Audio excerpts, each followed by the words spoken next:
এটা হলো মাধবগড় গ্রাম।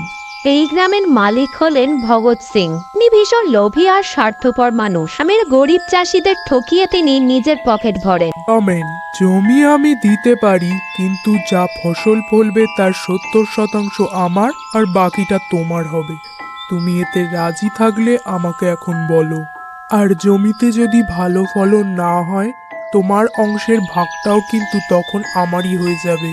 ঠিক আছে মালিক? এবছরে রমেনের বেশ ভালোই ফলন হয়েছে।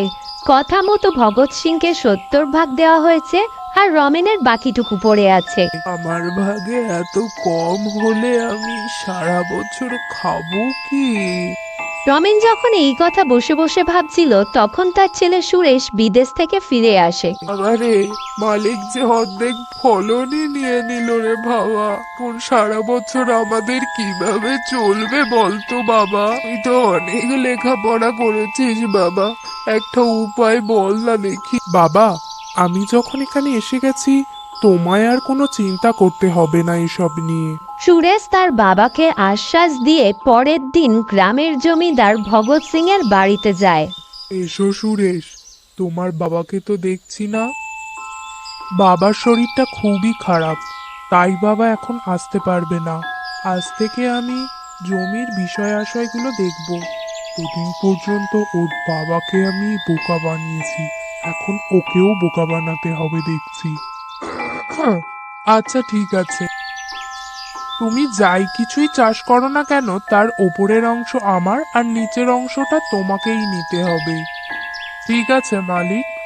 সুরেশ এই কথায় রাজি হয়ে সেখান থেকে চলে যায়। তারপর সে মাঠে গিয়ে বীজ ছড়াতে শুরু করে।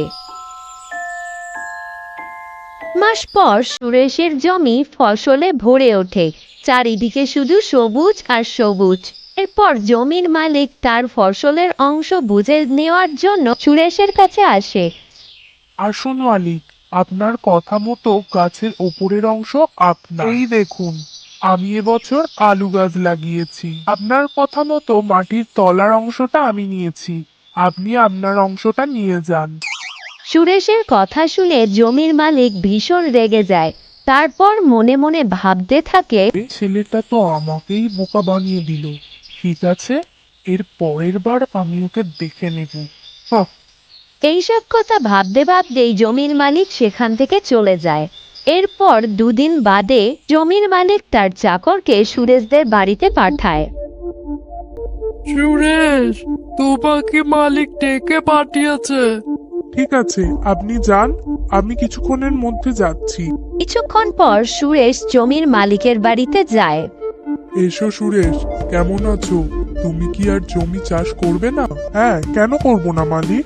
আমি সেই জন্যই তো আপনার কাছে এসেছি। কিন্তু সুরেশ, এইবার শর্তটা একটু আলাদা থাকবে।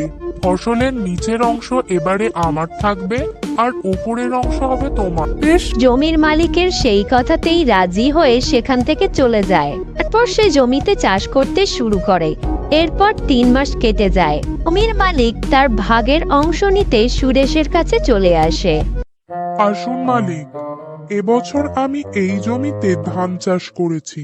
আপনার শর্ত অনুযায়ী ফসলের নিচের অংশ আপনার আর ওপরের অংশ হবে আমার। আমি ঠিক বললাম তো মালিক? জমির মালিক এইবারেও বোকা বনে যায় সুরেশের কাছে, আর খুব রেগে গিয়ে সুরেশকে বলে, তুমি নিজেকে খুব চালাক মনে করো তাই না সুরেশ? এইবার আমি দেখো তোমার সাথে কি করি। তোমাকে এবার একটা নতুন শর্ত দিচ্ছি। গাছের ওপরের অংশ আর নিচের অংশ আমি নেব, আর মাঝখানের অংশটা হবে তোমার। তুমি এতে রাজি? যদি রাজি থাকো তাহলে এখনই বলো। ঠিক আছে, আমি এতেই রাজি, কিন্তু এবারে আমার একটা শর্ত আছে। যদি আমি লাভ করতে পারি, তাহলে আপনাকে কথা দিতে হবে। আপনি যে গ্রামের গরিব মানুষদের ঠকান, সেটা আপনাকে বন্ধ করতে হবে। আপনি রাজি?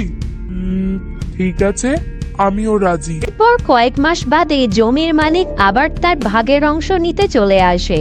তো এবারে জমিতে আখ গাছ দেখে জমির মালিক ভীষণ অবাক হয়ে যায়। আসুন মালিক, আপনার কথা মতো আপনি ফসলের ওপর আর নিচের অংশ নেবেন, আর আমি নেব মাঝখানের অংশ। হ্যাঁ সুরেশ, আমাকে ক্ষমা করে দাও, আমি আমার ভুল বুঝতে পেরেছি। এখন থেকে আমি কাউকেই আর ঠকাবো না, কথা দিলাম।